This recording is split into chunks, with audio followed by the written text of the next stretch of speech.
भारत में कई अदालतों ने ऐसे केस सुने हैं जहां खराब सड़क की वजह से हुए हादसों में सरकार या संबंधित विभाग को जिम्मेदार ठहराया गया और शुरुआती मुआवजा भी देने का आदेश दिया गया। जी हाँ दोस्तों, खास तौर पर सरकार की लापरवाही और सड़क खराब व्यवस्था को चूक को गंभीर माना गया है।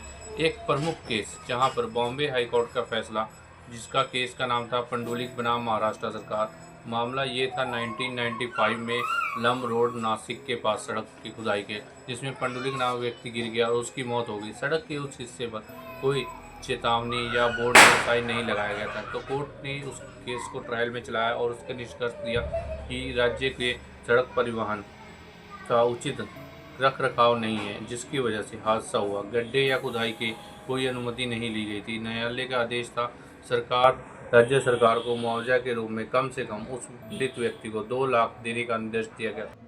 तो राज्य सरकार को मुआवजा के रूप में 2 लाख रुपए देने का निर्देश दिया गया और साथ ही ब्याज भी देना पड़ा था। जी हाँ दोस्तों, कोई भी सड़क दुर्घटना अगर सरकार की किसी खामी के कारण होता है या उसमें काम कर रहे व्यक्ति के कारण होता है तो उनको मुआवजा देना पड़ता है। और यह निर्णय जो था सरकार की लापरवाही को देखकर कड़ी सरकार जो कि वहाँ पे कोर्ट में उसको कड़ी फटकार भी लगाई थी। और इसका महत्व जो कि इसमें केस का मेन पॉइंट बिंदु रखा गया था, ये केस क्यों किया गया था कि अगर खराब सड़कों या सड़क पर रख रखाव की कमी की वजह से कोई भी नुकसान होता है तो सरकार को इसका मुआवजा देना पड़ेगा। जी हाँ दोस्तों, अगर आपके एरिया में भी कोई ऐसी सड़क खराब है तो आप उसके लिए भी कंप्लेंट कर सकते हैं, या आपको उसके कारण से कोई दिक्कत का परेशानी का सामना कर रहा है तो आप उसकी कंप्लेंट कर सकते हैं और उसे अपनी जिम्मेवारी निभानी होगी। और कानून की व्याख्या, भारत में संविधान के अनुच्छेद 21 के तहत लोगों का सुरक्षित यात्रा का अधिकार जो कि सरकार के द्वारा प्राप्त करना बिल्कुल अधिकार है और उसमें अंदर सेक्शन 21 में शामिल भी किया गया है।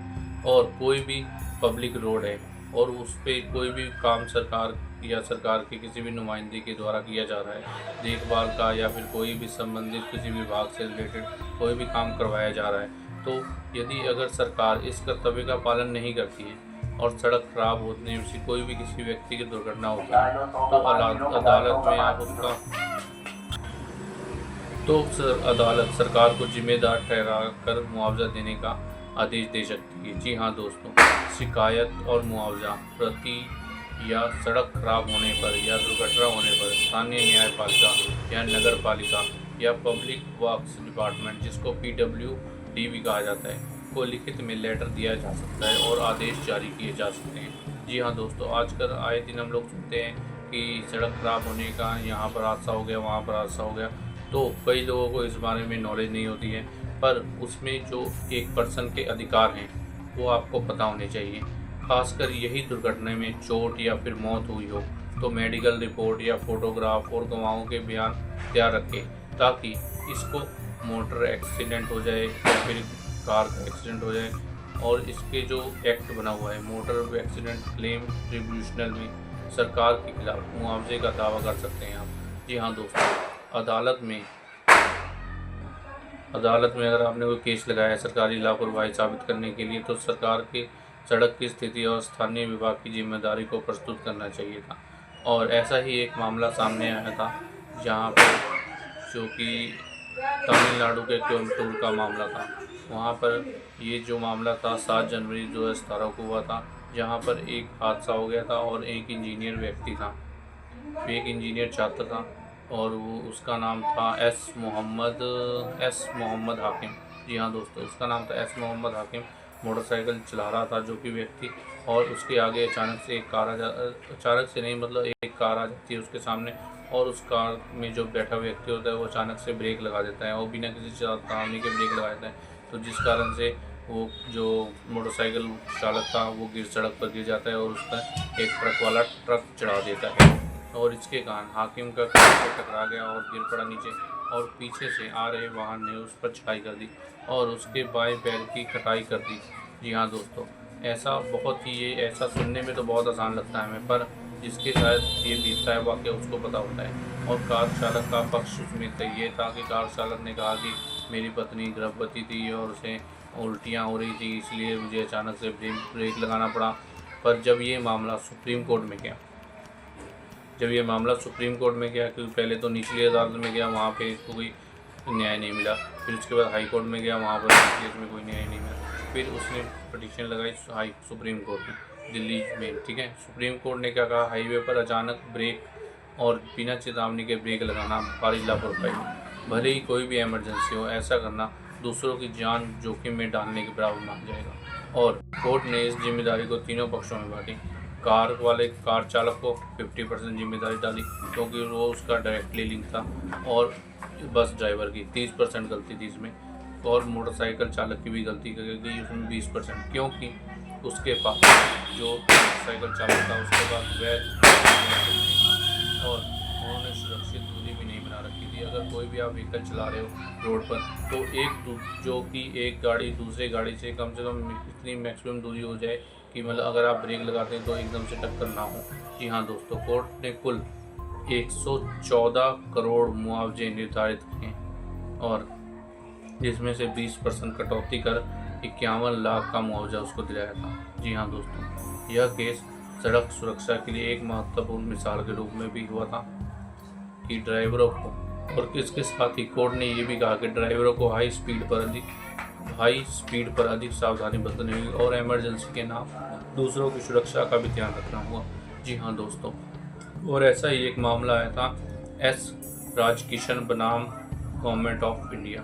जी हाँ दोस्तों, ये जो मामला था यह एक पब्लिक इंटरेस्ट लिटिगेशन, ये मामला जो था यह एक पब्लिक इंटरेस्ट लिटिगेशन के द्वारा शुरू हुआ था, जो कि 2012 में शुरू हुआ था।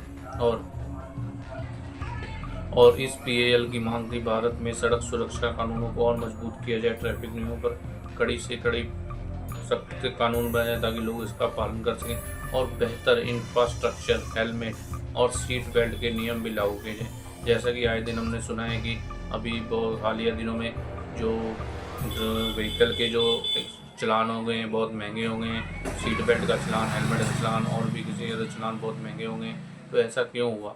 और इस केस में सुप्रीम कोर्ट की टिप्पणी क्या थी? सुप्रीम कोर्ट ने कहा कि जीवन का अधिकार आर्टिकल 21 जो कि सुरक्षित यात्रा करने का अधिकार है, और कई राज्यों में सड़क सुरक्षा प्राधिकरण या काउंसलिंग नॉन फंक्शनल है या काम ठीक से नहीं कर रहे हैं जो, तो उस कारण से वहाँ पर जो एक्सीडेंट्स होते हैं बहुत ज़्यादा उनकी रेशो बढ़ रही थी।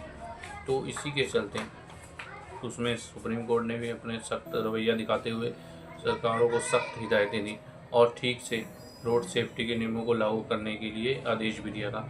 और इसी साल अक्टूबर 2025 में कोर्ट ने कहा कि सुरक्षा को सरकार की प्राथमिकता बनाना ही होगा। इसी साल अक्टूबर 2025 में कोर्ट ने कहा कि सड़क सुरक्षा को सरकार की प्राथमिकता बनाना होगा और 7 महीने में रिपोर्ट मांगी जाएगी कि क्या सुधार हुए। कोर्ट ने यह बिल्कुल स्पष्ट कर दिया कि सड़क सुरक्षा केवल कागजी कार्रवाई नहीं होनी चाहिए, बल्कि वास्तविक रूप से सड़क पर बदलाव दिखना भी होना चाहिए, जरूरी है।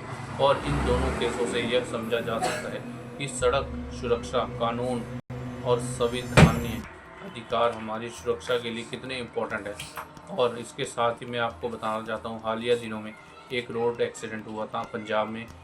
पंजाब के एक सिंगर हैं राजवीर, जिसका नाम बताया जा रहा है, उनकी एक सड़क हादसे में बहुत ही इंजरी हुई थी और उनको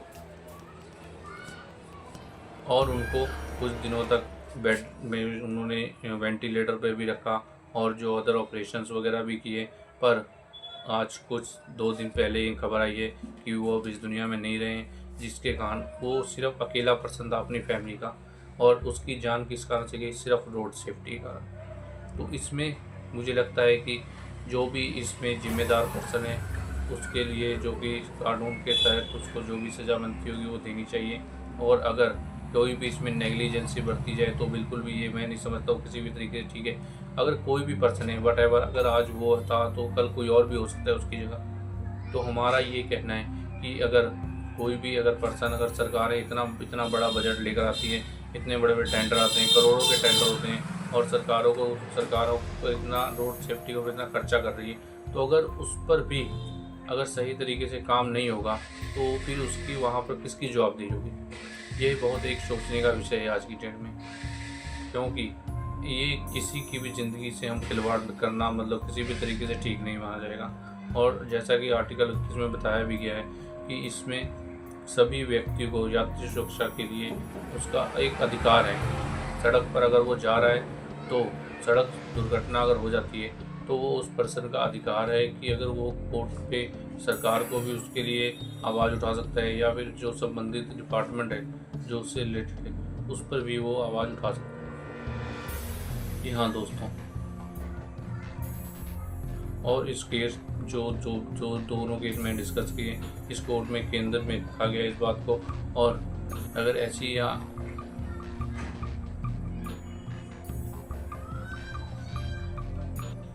और ऐसी ही और वीडियोस के लिए हमारे चैनल पर बने रहें और हमारा सपोर्ट करें, उसको ज़्यादा से ज़्यादा वीडियो को शेयर करें ताकि और लोगों तक भी इंफॉर्मेशन मिल सके।